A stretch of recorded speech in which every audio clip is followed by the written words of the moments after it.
Hello everyone. Nagsundo ako sa aking mga estudyante. Dito sa Bunso, guys. Ayun. Kumakain.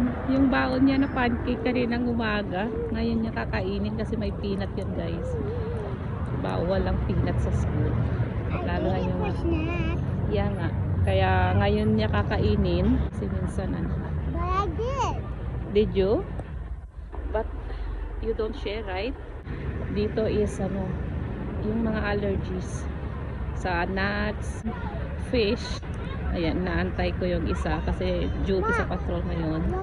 Ayan, tapos na. Hello. Ayan, tapos na.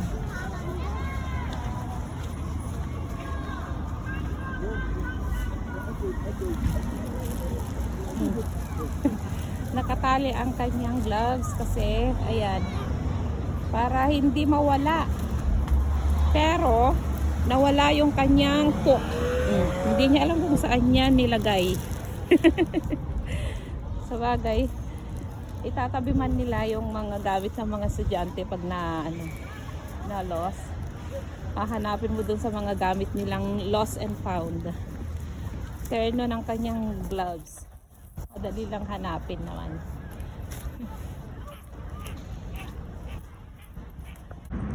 One digit lang naman ngayon, guys. -6. Yan. Kaso mahangin. Eh, syempre, pag mahangin, malamig. Busy ang bulinggit kumakain ng kanyang baon. Yummy. Tagal na ang aming inaantay. Ayan na pala, guys. Ayan na ang patroller. 1 week siya. Ano yan? See? Ganyan sila, guys. Kakainin nilang baon pag hindi naubos habang naglalakad. Tignan mo naman. Itong isa pancake. Itong isa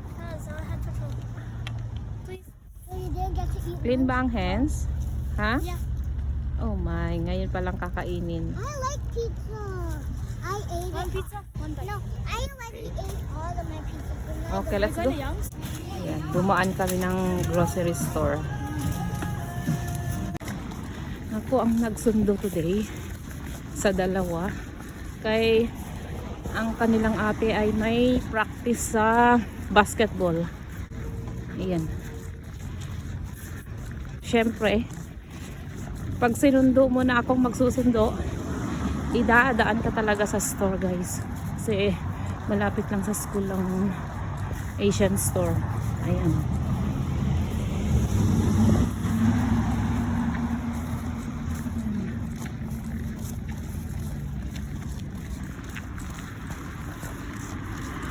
Going home na, guys.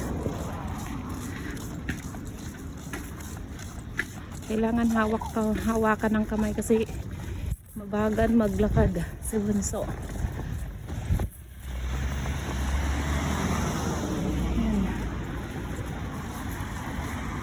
May bit-bit siya kasi may bit-bit din ako, guys. May bit-bit din ako. Ayan, tsura natin, guys, kay may bit-bit tayo. Bye, guys. Thank you for watching, everyone. Bigat ng aking dala.